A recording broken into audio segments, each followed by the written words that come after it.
Word out there is that readjustments are going on in many homes today. Football fans, especially men, are negotiating with their spouses sole rights to television sets at home for the next 1 month because they absolutely have to watch the upcoming World Cup games. Let's hope peaceful resolutions on this can be found.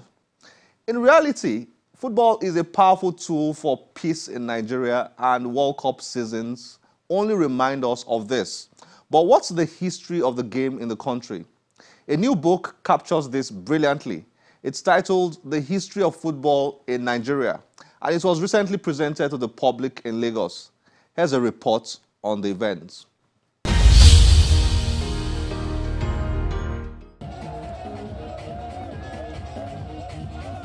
Football unifies Nigerians like few other things do. You could feel this at Freedom Park, Lagos, as people showed up from different walks of life to be part of a recently held public presentation event for this new book titled The History of Football in Nigeria.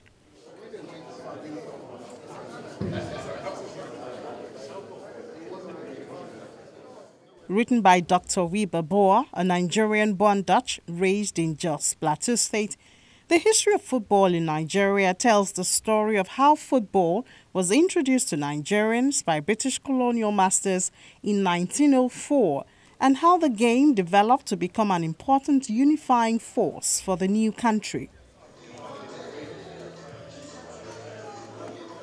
The history of football in Nigeria is a story of heroes and epics largely untold, and these guests were keen on digging into the fascinating narration at an event that was both enjoyable and informative. The book begins with a look of the origins of football in Calabar, where Presbyterian missionaries introduced the game to secondary school children. The first recorded organized game happened in 1904. From there, football found its way to Lagos, carried by the flocks of people who headed to the new capital of the Southern Protectorate. In Lagos, Frederick Baron Mulford steps to the fore of the narrative with his work popularizing and organizing football, earning him the names Baba Eko and Father of Football. The book's foreword was written by Donald Duke, the former governor of Cross River State, which features prominently in the new book as football's birthplace in Nigeria. Going through the archives, there's a lot of research material here. One gap in our development is the scarce information available about our history. It's not always a pleasant history, but it's our history. This is something that we cannot shy away from. And the more the actors put pen to paper to tell their stories, the better our nation would be for it. Guests were teased on readings from the book. In late 1952, Titus Okere took a step that hundreds of Nigerian players would follow, going to England to play semi-professional football with Swindon Town. Okere, born in Opala village, Owerri province, began playing football at the age of 10 at St. Cyprian's Anglican School in Port Harcourt. He continued his education at Calabari National College and the Okrika Grammar School before being discovered in Port Harcourt by Nnamdi Azikiwe during the 1941 to 1942 ZAC tour, or ZAC tour. By 1943, Okere was playing for Railway in Lagos, and since 1944 had played in every intercolonial and international selection, unless precluded for health reasons. Football continued to grow in importance within Nigeria, at times being used as a metaphor for political protest. A 1949 political cartoon showed that football players representing the National Council of Nigeria and the Cameroon's NCNC and the Nigerian youth movement had the ultimate objective of scoring against the imperialist goalkeeper, even though they played different styles. It is not unlikely that early British traders, colonial officers, and soldiers played football matches on the shores of Nigerian ports, as they did elsewhere in the world during the mid to the late 1800s. From most accounts, football was first played in Calabar, spreading to places like Lagos, Zaria, and beyond as the influence of the colonial state began to permeate the Nigerian hinterland. Prominent administrators of the game in Nigeria were present, and it was a chance to discuss related matters. So we must congratulate the author for giving us this benchmark, which we will now learn to move forward. If now, for example, we ask everybody here, everybody will tell me he's Man United, he's Arsenal, he's what have you and what have you. But nobody have sit down to think, how did they get here? What did they do to get where they are today? We have all the platforms, we have all the ingredients to be able to even do much better than where they are today. But we left it somewhere. And it's through the history we can learn where we left it and what we need to do today to get it sorted.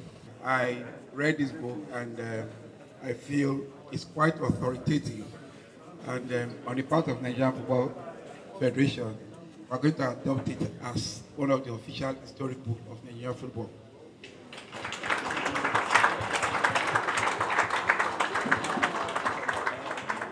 We must support the Super Eagles. It's very, very important we support the Super Eagles. Let me tell you why.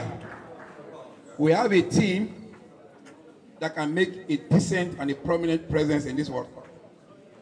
We have a team that will be favorites for the next Nations Cup. We have a team that will be favorites for the next World Cup. We have a team that will be favorites for the 2026 World Cup. It's a system that we have developed. It's a model we've developed. And that's why today we have the youngest team going to the World Cup.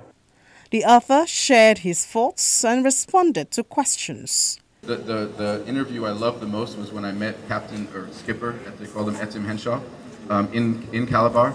And it was in 1991, before we had Facebook and all this stuff. So it was actually, you had to do real research and investigation to figure out where he was. So I found him and spent several hours with him interviewing him about that part of his life, and you could just see this old man coming to life talking about these stories, but he had the feeling that he was never really recognized for it. He also told me about conflict that they actually had in the team, which was never actually revealed at the time, because he was from Marine and most of the team were from Railway, and there was actually a huge competition between them, and so the Railway guys felt someone from Railway or Titus O'Carey should be the captain, not him, and so there was actually a lot of sort of bad blood in the camp, and that was something that, because of that, after the 1949 tour, he never played for Nigeria again. And so this is a man who, in the 1940s was a massive football star, an amazing player, and sort of defined his life and career, but was never recognized for it, and actually had to end his career in a bitter way.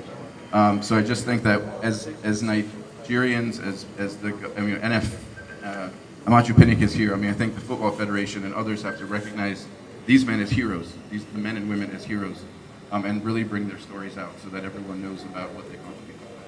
As the World Cup fever catches every participating country and the NFF chairman heads out to Russia, there's no better time to begin a conversation on football's birth and development in Nigeria. From indications at this event, Wiebe Boer's book looks set to become an important history literature, not just in telling football's story in Nigeria, but also in documenting the country's colonial history.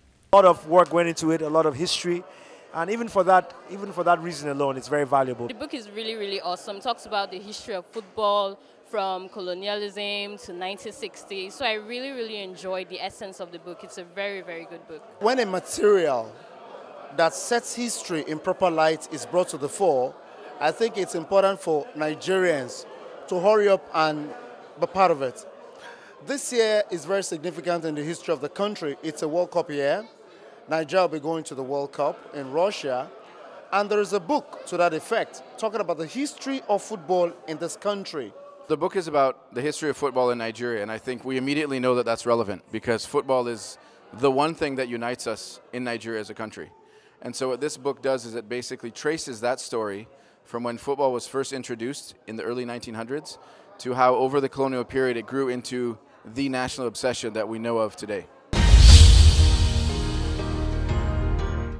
Well, I hope you have enjoyed today's episode. As always, we'll be delighted to get your feedback through any of our social media platforms displayed on your screen. I'm Olakunle Kasumo. Remember, one great book can change your life. Bye-bye.